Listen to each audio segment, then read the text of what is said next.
Morning. हम आप लोग को वादा किए थे कि नीट के लिए और आईआईटी जेई के लिए आप लोगों को हम टॉपिक बना दिया करेंगे। और आज हम लोगों का टॉपिक है ऑप्टिकली एक्टिव और इनएक्टिव केस। ठीक है, यहाँ से आपका एक क्वेश्चन या दो क्वेश्चन फिक्स रहता है आपके आईआईटी और नीट जैसे एग्जाम में। लिख लीजिए, यहाँ से 8 से 12 मार्क्स आपके तय हैं। तो इसको अच्छे से समझ लेंगे, ऑप्टिकली एक्टिव और इनएक्टिव, और बहुत धुआंधार तरीके से आपको समझाएंगे। जेई और नीट के लिए है, ठीक है।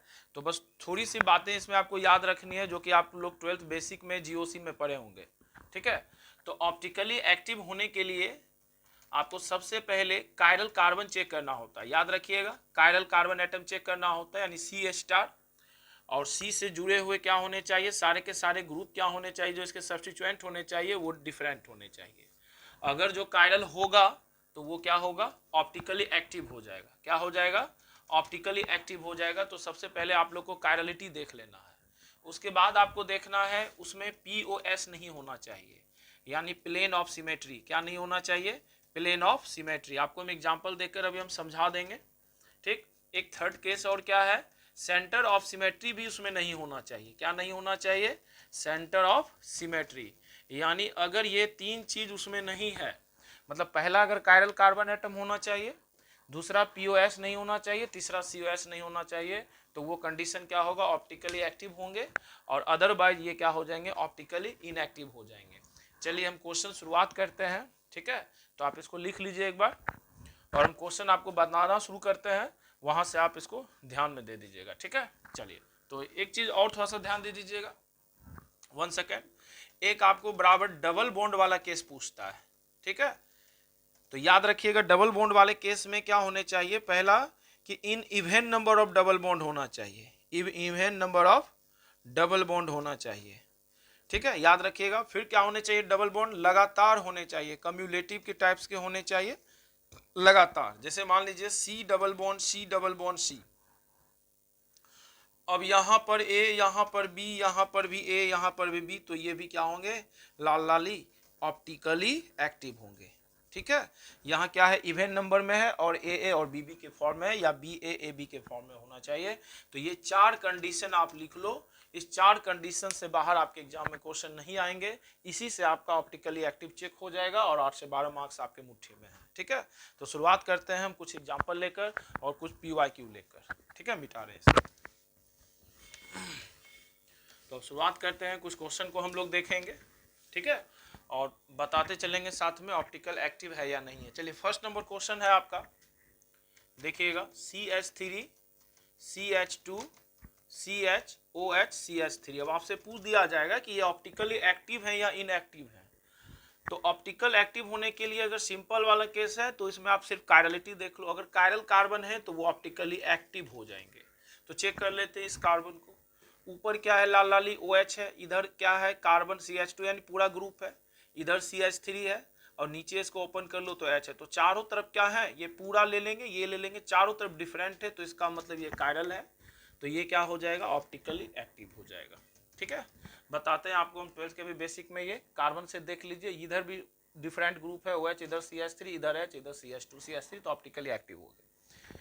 सेकेंड वाला ऑप्शन देखा जाए, अब आपसे पूछ दिया गया है, यहाँ डबल बॉन्ड, यहाँ CH3 और यहाँ H। अब आपसे पूछ दिया गया कि ऑप्टिकली एक्टिव है या नहीं, तो इसको चेक कर लेते हैं। एक भी कायरल कार्बन अगर मिल गया तो ऑप्टिकली एक्टिव हो जाएगा। तो यहाँ भी देखो वही बात है, इधर CH3 है, इधर H है, और इधर कोई दूसरा ग्रुप है, इधर भी कोई दूसरा ग्रुप है। तो इसका मतलब चारों के चारों यहाँ क्या है, डिफरेंट टाइप के हैं। तो इसका मतलब यहाँ भी कायरल कार्बन बन रहा है, तो ये भी क्या है, ऑप्टिकली क्या है, एक्टिव है।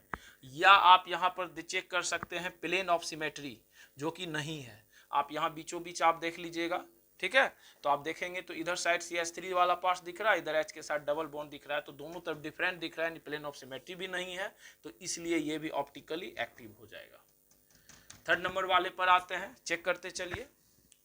थर्ड नंबर वाला, ये वाला बहुत इंपॉर्टेंट केस है, एग्जाम में कई बार डायरेक्ट क्वेश्चन आया हुआ है, जो अभी हम आपको बताए हैं।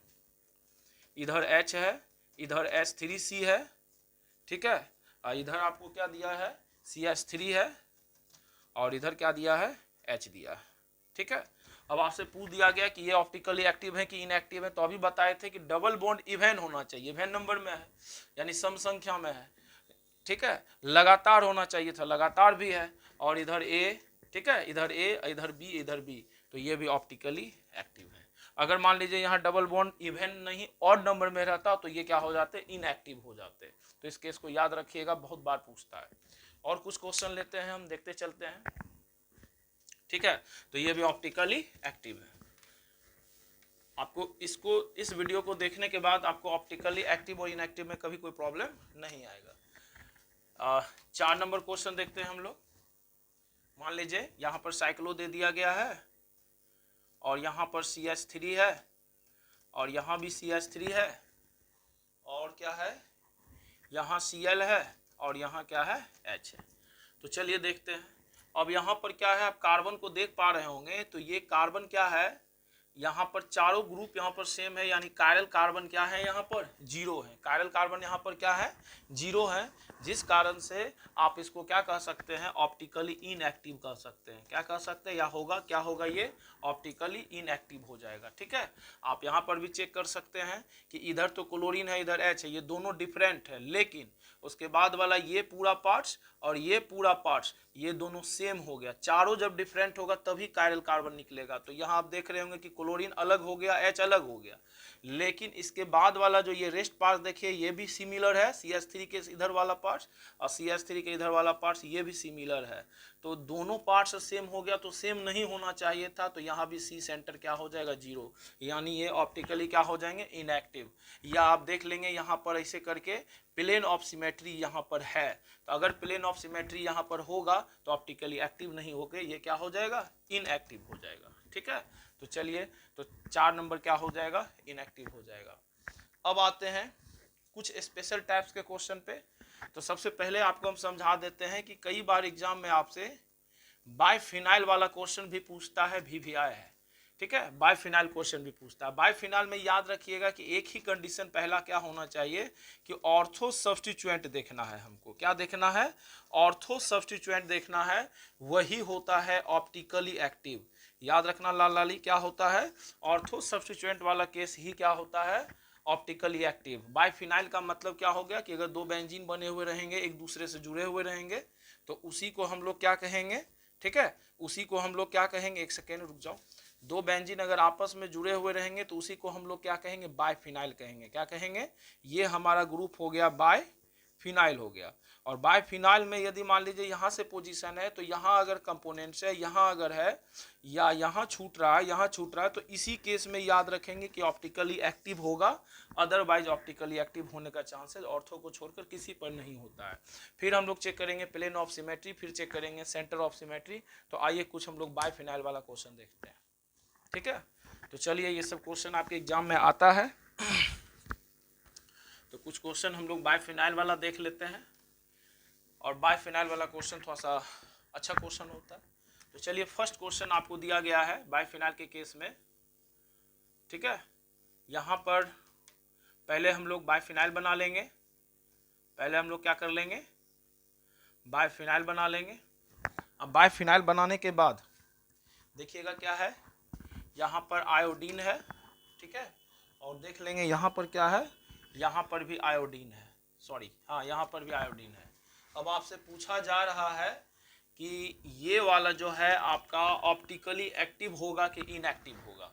तो सबसे पहले आपको यहाँ क्या चेक करना है कि ऑर्थो पोजीशन है कि नहीं। 1-2 ऑर्थो पोजीशन है, 1-2 ऑर्थो पोजीशन तो है, तो एक कंडीशन तो ऑप्टिकली एक्टिव वाला फॉलो कर रहा है। दूसरा, प्लेन ऑफ सिमेट्री और सेंटर ऑफ सिमेट्री।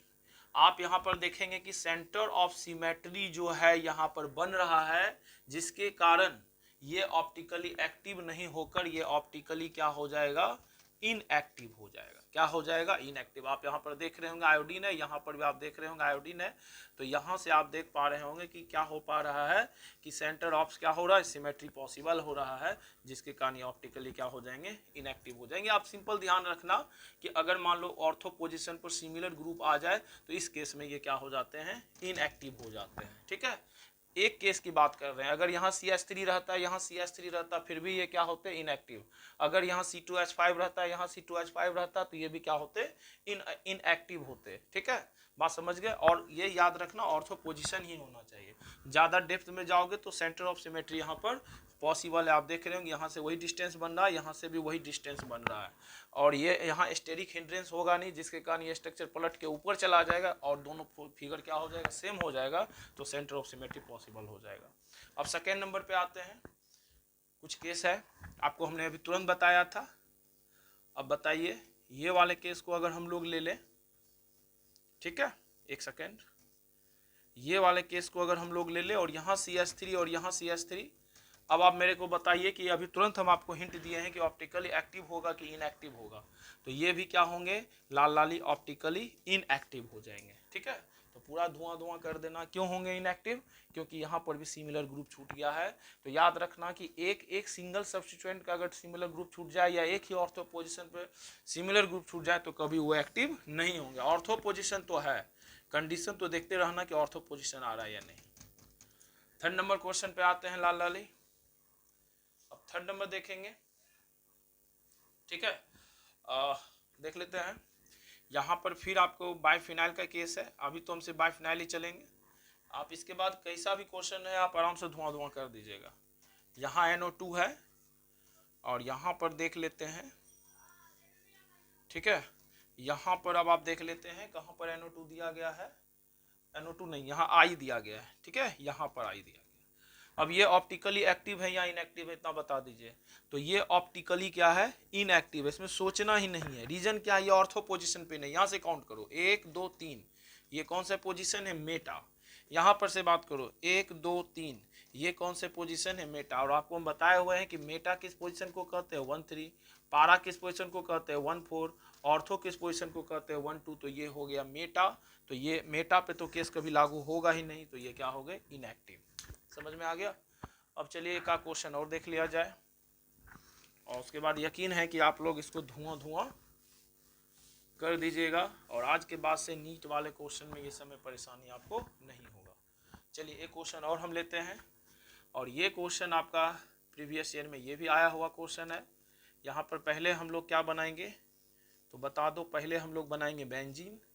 यहाँ क्या है Br, यहाँ क्या है I, और यहाँ पर देख लेते हैं फिर Br है और यहाँ पर क्या है I। अब आप मेरे को बता दो कि ये ऑप्टिकली एक्टिव होगा या इनएक्टिव होगा। तो इसका आंसर होगा ये ऑप्टिकली एक्टिव होगा। पूछो कैसे, तो आपको ध्यान रखना है ऑर्थो पोजीशन। हम आपको कंडीशन क्या बताए कि एक अगर सब्स्टिट्यूएंट रहता है, ये दोनों आयोडीन नहीं रहता और सिर्फ ब्रोमीन ब्रोमीन रहता तो इनएक्टिव हो जाता है। यदि ये दोनों ब्रोमीन नहीं रहता, सिर्फ आयोडीन आयोडीन रहता तो इनएक्टिव हो जाता। अब इस केस में ये क्यों एक्टिव हो रहा है, क्योंकि यहाँ बल्काइलेशन ज़्यादा है। क्या है, बल्काइलेशन ज़्यादा है, जिसके कारण यहाँ पर स्टेरिक हिंड्रेंस जो होगा क्या हो जाएगा, वो स्टेरिक हिंड्रेंस होगा बल्काइलेशन के कारण। और स्टेरिक हिंड्रेंस होने के कारण क्या है कि ये ऑप्टिकली एक्टिव शो कर देगा, ठीक है। तो इसको याद रख लेना है, ठीक है। स्टेरिक हिंड्रेंस यहाँ पर बल्काइलेशन के कारण क्या होगा, पॉसिबल होगा, जिसके कारण ये ऑप्टिकली क्या हो जाएगा, एक्टिव हो जाएगा, ठीक है। याद रखिएगा ये चूंकि दोनों बड़ा ग्रुप है, क्या है ये, लार्ज ग्रुप है, ये भी क्या होगा यहाँ पे लार्ज ग्रुप है, इसलिए। अब यही मान लीजिए एक क्वेश्चन और आपको दे दिया जाता है, ठीक है।